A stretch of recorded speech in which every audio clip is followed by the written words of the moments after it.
O panoorin natin 'to, at saka bigyan natin reaction 'to, yung 2025 budget insertion. Personal umanong nakausap si Bangag, sabi ni Aimee, ate niya. Si Bangag Marcos daw, Micro Docent. Panoorin natin, saka tayo magbigay ng reaction. Dating Congressman Zaldico, si Pangulong Bongbong Marcos, kaugnay sa pagsisingit daw ng pondo sa 2025 budget. Sa kanyang panibagong video, sinabi ni Ko na maski sa 2026 budget na tinatalakay pala ngayon, may pasingit din ang Pangulo. Idinawit na rin ni Ko ang anak ng Pangulo na si House Majority Leader Sandro Marcos na may mahigit 50 bilyong piso budget insertions umano mula 2023 hanggang 2025. Nakatutok si Tina Panganiban Perez. 26 budget. Sa panibagong video na inilabas ni dating House Appropriations Committee Chair Zaldico ngayong araw, sinasabi na niyang direkta niyang nakausap si Pangulong Bongbong Marcos tungkol sa umunoy budget insertion sa 2025 budget. Nangyari raw yan nitong Marso.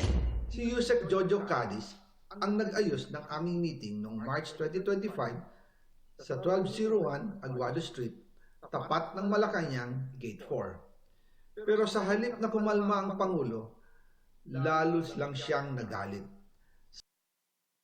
Imbis na kumalma, lalong nagalit. Bakit kaya? Sa halip na itanggi o linawin niya ang tungkol sa 100 billion insertion, pinagsabihan niya kami ni dating Speaker Romualdez at sa akin mismo, diretsahan niyang sinabi, "Huwag mo akong pigilan sa mga insertions ko. Huwag ka nang makialam sa budget." Pinagsabihan, naku, ang bangag talaga, no? Walang kontento sa buhay, ang dami ng pera, talagang bangag talaga. Kawawang Pilipinas. Dahil sa mga binitawang salita sa akin ni BBM, naging malinaw sa akin na siya mismo ang nag-utos kila Secretary Mina Pangandaman at Yusek Adrian Bersamin na ipasok ang 100 billion pesos worth of projects. Bago raw ang pulong na ito, sumulat na rin daw siya kay Pangulong Marcos noong February 2025. Doon ko ipinaliwanag na ginagawa ko lang ang mga utos niya tungkol sa mga insertions na sinasabi niyang hindi na raw niya makilala. Hindi na raw niya makilala. Nagkaroon ng amnesia, hayop talaga. Yan ang epekto ng bangag, hayop talaga. Bangag ka talaga, sabi ni Ivy. Puro nagdodrogang mga hayop talaga itong mga Marcos. Buong pamilya daw, pati yung anak, hayop talaga. Kaya pala yung mga mata laging dilat, ang lalaki, hayop talaga. Laging gising, hayop talagang puro. Anak ng tokwa talaga. Pamilyang Marcos. Kawatan na, durugista pa. Ilalabas ko po ang sulat ko sa Pangulo kasama ng video ito. Maliban pa anya sa 100 billion pesos na mga proyektong pinasingit sa budget, may dagdag na hirit pa raw itong 50 billion pesos na halaga ng mga proyekto. Kinausap ako ni Yusek Jojo Cadiz at nagsabi may pinapa-insert ng mga projects ang Pangulo na worth 50 billion pesos. Anak ng pating talaga, nakaka-high blood talaga. Puro billion. Hayop talaga. Pulubin yung Pilipinas, anak ng tokwa talaga. Puro pagnanakaw ang pinaggagawa tong mga Marcos talaga to, hayop nito. Hayop ka talaga, tigas. Tapos pinagtatanggol pa ni Yusek Claire. Isa pa tong Yusek Claire na yan, ang tigas ng mukha rin. Hayop talaga. Talagang aso, ulul talaga pag nakaamoy ng pera Kakagat talaga sabi ni sabi Chingson, talagang Wala ng dignity itong hayop na Yusek Claire. Ang kapal talaga ng mukha, magsinungaling. And sinabi ko kay Yusek Jojo na meron ng instruction kay Secretary Mina Pangandaman at Yusek Adrian Bersamin about the 100 billion pesos insertion. And sabi niya, kakausapin niya ang Pangulo na kung pwede, doon na lang i-charge ang gusto niya ng 50 billion pesos na insertion. Ngunit ang sagot ng Pangulo, humingi ka ng bago or dagdag na insertions. Doon po nakita at naramdaman na hindi pwedeng sabihin ng Pangulo na wala siyang alam sa mga nangyayari. Kasi mismo siya ang nagbibigay ng utos.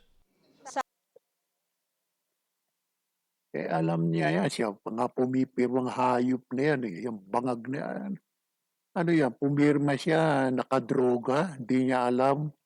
4,000 pages daw, binasa niya, pinag-aralan niya. Sinungaling talaga tong bangag talaga. Sabi ng ate mo, bangag ka na, nagdodroga ka. Hindi alam, anak ng toko to. Sabi ni Ko, kahit sa panukalang 2026 budget na tinatalakay pa ngayon ng Kongreso, may mga pinasingit daw na mga proyekto ang Pangulo. Kung titingnan ninyo ang 2026 budget, may panibago siyang 97 billion insertions. Pero ngayon, ipinasok na mismo sa President's Budget or NEP 2026.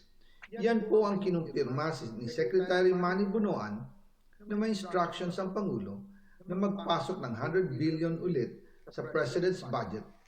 Kaya Singit na naman, bilyon-bilyon talaga. Hayop, hindi makontento to. Hayop talaga itong bangag talaga. Wala na, tiwarik na yung utak talaga. Adodroga, hayop talaga. wala na siyang pwedeng ipamigay. Ito ay nalaman ko noong May 2025 sa meeting namin kasama si dating Speaker Romualdez. Sinusubukan pa ng GMA Integrated News na makuha ang panig ng palasyo sa mga sinabi ni Ko. Pero bukod sa Pangulo, idinawit na rin ni Ko si Presidential Son at House Majority Leader Sandro Marcos sa budget insertions mula 2023 hanggang 2025. Hindi lang po ang Pangulo ang may insertion sa budget. Pati po si Congressman Sandro Marcos, meron din pong pinapasok taon-taon. Oh, Andro, hayop. Mga hayop talaga kayong mga Marcos talaga. Pwede ba yan, congressman? Siyempre, singit-singit yan. Halos lahat ng congressman, mga kawatan talaga kayo, mga hayop kayo. Noong 2023, may 9.636 billion pesos. Noong 2024, 20.174 billion pesos. At nitong 2025, 21.127 billion pesos. Bilyon-bilyon talaga hayop. Hayop talaga kayong mga Marcos talaga.